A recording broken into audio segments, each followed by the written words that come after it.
Hey everyone, Jason here, aspiring entrepreneur, and today is just about disappointment. So no tutorials, just a little heart-to-heart on dealing with disappointment in your business, and yeah, that's it. So I have good news and bad news. The good news is that all of the YouTube growth strategies and tactics I've been sharing with you over the past couple of vlogs are still working like gangbusters to grow subscribers.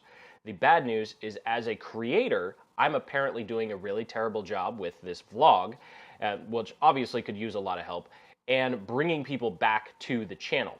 Now, if you haven't been paying attention to YouTube news, long story short, YouTube has pretty much come out and said, hey, it doesn't really matter if someone's subscribed to you, you have to keep them engaged with your content, or we're going to stop showing your videos to them, which actually isn't anything new.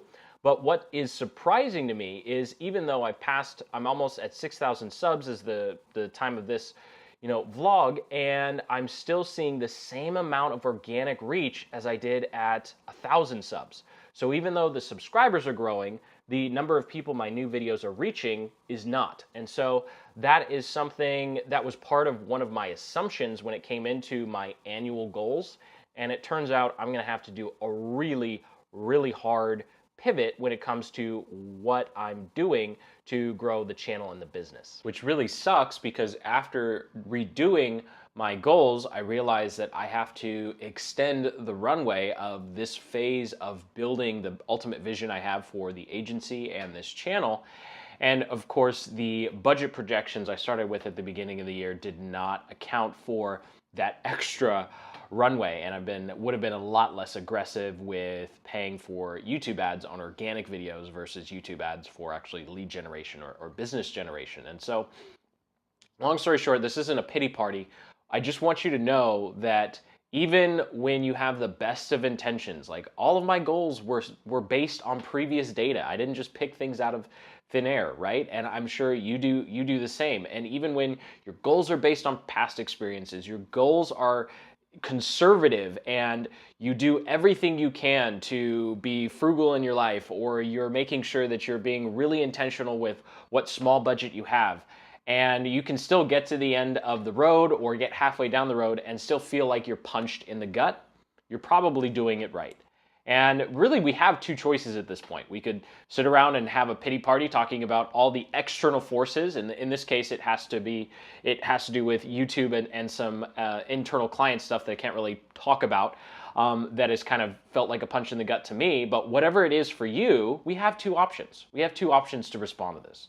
Number one, we could just sit around, have that pity party, talk about all the companies and all of the clients and the coworkers and the employees who just didn't do what they were supposed to do right. Or we could go the other route and just take radical responsibility for everything that's happened to us, even if we didn't have full control. And I think that is, as hard as it is, that's the way to go, because it allows you to be really honest with where you were wrong, and how to change things moving forward. And so that's where that's where I am, and I just wanted to do this vlog, not to be a super Debbie Downer here, but just let you know, like, when you feel like you've been punched in the gut, when things don't go at all according to plan or projections, and you feel like you have to do a complete 180, or you go back to something that you thought you never have to go back to, you're definitely not alone. This is a long road. It's a long journey, and you definitely want to make sure that you always keep your eye on the prize. I'm keeping focused on that big vision that I have for this channel and the agency. And I know that it's really easy to get sidetracked when you feel like you've hit a roadblock and go down a different path and kind of like, okay, well, I'll get there eventually. No, focus on that big vision you have and figure out how you can keep limping forward. Even if it's just one step a day, it's so much better to stay focused on that, not play the victim, take responsibility, and avoid all of those side path opportunities that are suddenly all those doors are suddenly going to open up when the one path you want to walk down it seems to be blocked. So thank you so much for watching. Thank you so much for supporting this channel. And I just want to let you know, you're not alone. When you get punched in the gut, when you feel like you're just banging your head against a brick wall, it's sadly, it's part of the journey, but we'll all be stronger when we get out of it. So until the next video, keep building the business you love. Take care.